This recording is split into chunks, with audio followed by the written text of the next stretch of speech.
Баршаңызға сәлем, сіздер мен Луиза. Менің каналыма қош келдіңіздер. Бүгін сіздерге оңай, тез жасалынатын алмалы пирогтың рецептісімен бөлісемін. Бұл пирог оңай жасалынатын және көп заттарды талап етпейтін пирог. Өте дәмді болып шығады, міндетті түрде жасап көріңіздер. Видеоның соңына дейін көріп, менің каналыма тіркеліп кетуді ұмытпаңыздар. Бізге қажетті заттар: 4 жұмыртқа, 4 алма, 200 грамм қант, 160 грамм ұн қажет болады. Ең алдыменен алмамызды аршып аламыз. Алмамызды ішіндегі дәндерінен тазалап аламыз.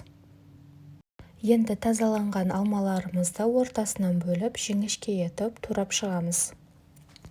Алманы осылай жіңішке етіп турап алдық, тура видеодағыдай.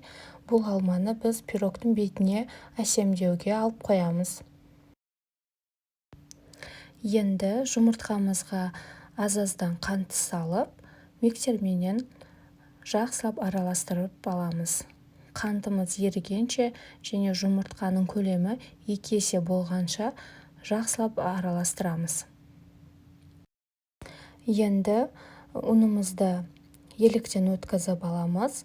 Сосын силиконды лопатамызбен төменнен жоғарыға қарай араластырып шығамыз. Енді қамырымызға алманы қосамыз. 4 бұрыш етіп туралған алманы қосып, қамыр екеуін жақсылап араластырып аламыз.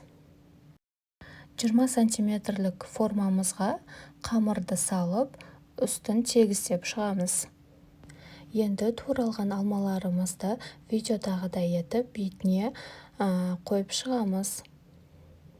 Енді пирогымызды 180 градуста қызып тұрған пеште пісіріп аламыз. Пирогтың піскенін ағаш таяқшаларымен тексереміз.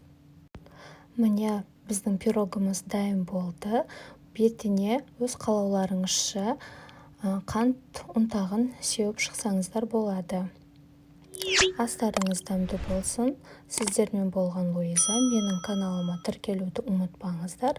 Лайк, комментарий жазып қалдырыңыздар.